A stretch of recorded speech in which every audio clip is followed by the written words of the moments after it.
Dans cette vidéo, nous allons parler des différentes catégories de revenus imposées dans le cadre de l'impôt sur le revenu des personnes physiques. Cependant, nous n'allons pas traiter toutes les catégories de revenus, mais nous nous limitons à l'étude des revenus nets, provenant d'une occupation salariée, de capitaux mobiliers et de la location de biens. Tout d'abord, il est important d'expliquer le terme de « revenu net ». Dans ce contexte, les revenus nets sont les recettes, moins les frais d'obtention. Les frais d'obtention, ce sont toutes les dépenses que le contribuable doit réaliser pour obtenir et assurer son revenu. Par exemple, si vous voulez gagner de l'argent avec un placement en actions, vous devez dépenser des frais pour acquérir et éventuellement pour faire gérer vos titres. Ces frais constituent des frais d'obtention. Attention, il ne faut en aucun cas penser que les revenus nets sont des revenus nets d'impôt. Comme vous pouvez le voir à la dernière page de la déclaration d'impôt, c'est à l'aide des revenus nets que nous allons déterminer le revenu imposable, et ainsi le montant des impôts à payer. D'abord, nous allons commencer par l'étude des revenus nets provenant d'une occupation salariée. Sont considérés comme recettes dans cette catégorie tous les paiements en provenance du patron, comme le salaire de base, mais aussi les primes ou les gratifications. Que ce soit en numéraire ou en nature, comme les chèques repas, un logement ou une voiture de service. Toutes ces recettes sont considérées comme des revenus, et donc soumis à l'imposition. Cependant, il y a des exceptions. Lorsque vous travaillez pendant la nuit, un dimanche ou un jour férié, alors vous recevez une majoration de votre salaire de base. Cette majoration est exonérée, c'est-à-dire non soumise à l'imposition.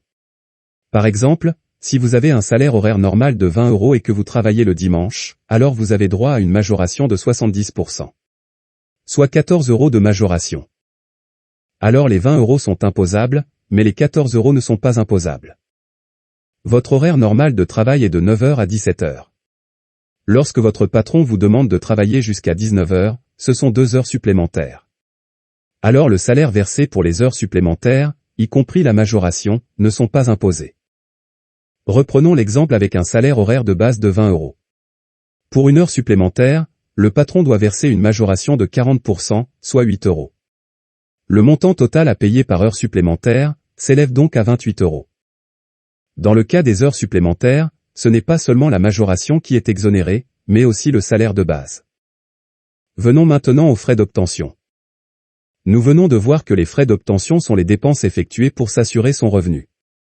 Cela peut être du matériel utilisé exclusivement pour les besoins professionnels, comme un ordinateur, des livres, ainsi que des vêtements spéciaux nécessaires au travail, mais aussi des formations continues. Bien entendu, nous parlons de dépenses effectuées par le salarié, et non pas par le patron. Si le patron met à la disposition du salarié des vêtements de travail, alors le salarié ne peut pas les déduire comme frais d'obtention. Les frais en relation avec le déplacement pour aller au travail ne sont pas pris en compte dans le cadre des frais d'obtention, mais nous allons découvrir une rubrique spéciale avec les frais de déplacement. Le législateur prévoit un minimum forfaitaire pour frais d'obtention de 540 € par salarié. Cela veut dire que chaque salarié peut faire valoir 540 € de frais d'obtention dans sa déclaration d'impôt. Si les frais réels sont supérieurs à 540 €, alors les frais réels sont déductibles sous condition d'avoir des preuves à l'appui, comme des factures par exemple. En ce qui concerne les frais de déplacement, l'administration des contributions fixe un forfait. Les unités d'éloignement pris en compte pour déterminer ce forfait dépendent du lieu de travail et du domicile du contribuable. La déduction forfaitaire ne peut pas être remplacée par les frais réels, et ne varie pas en fonction des moyens de transport utilisés. Donc quelqu'un qui utilise les transports publics gratuits est traité de la même manière que quelqu'un qui se déplace à pied, à bicyclette ou en voiture privée. La deuxième catégorie de revenus que nous allons étudier sont les revenus nets provenant de capitaux mobiliers. Ce sont des revenus en relation avec des placements, comme des actions, des obligations, des OPCVM, mais aussi des placements sur un compte d'épargne.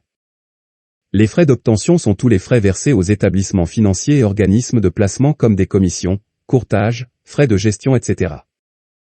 Au niveau de la taxation, nous distinguons différentes catégories de revenus. D'abord les revenus qui sont soumis à une retenue à la source libératoire au Grand-Duché. Par exemple les intérêts sur votre compte d'épargne. La banque retient 20% de vos intérêts et verse le montant à l'État, mais seulement si le montant des intérêts dépasse les 250 €. Libératoire veut dire que vous n'avez plus besoin de déclarer ces revenus dans votre déclaration IRPP. Ensuite, les revenus soumis à une retenue à la source luxembourgeoise. Par exemple, les dividendes des sociétés luxembourgeoises. La société doit appliquer une retenue à la source de 15% sur le dividende brut et verser le dividende net à leur actionnaire. Si l'actionnaire est une personne physique, elle doit ajouter les dividendes bruts dans sa déclaration d'impôt sur le revenu. Cependant, 50% du dividende brut, soumis à une retenue à la source luxembourgeoise, sont exonérés. Finalement, les revenus non soumis à une retenue à la source luxembourgeoise. Nous nous limitons à étudier les revenus des OPCVM capitalisation.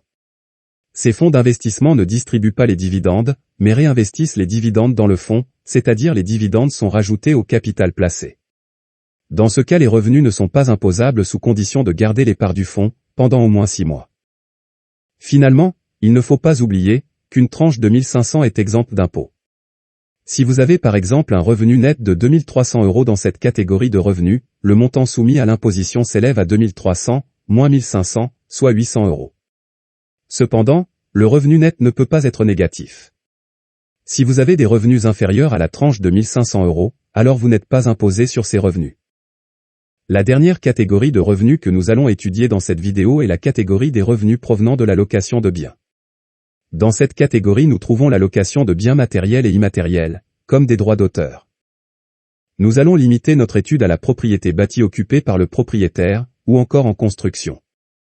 Lorsque vous achetez, ou faites construire votre logement, vous pouvez faire valoir certains de vos frais dans cette catégorie de revenus.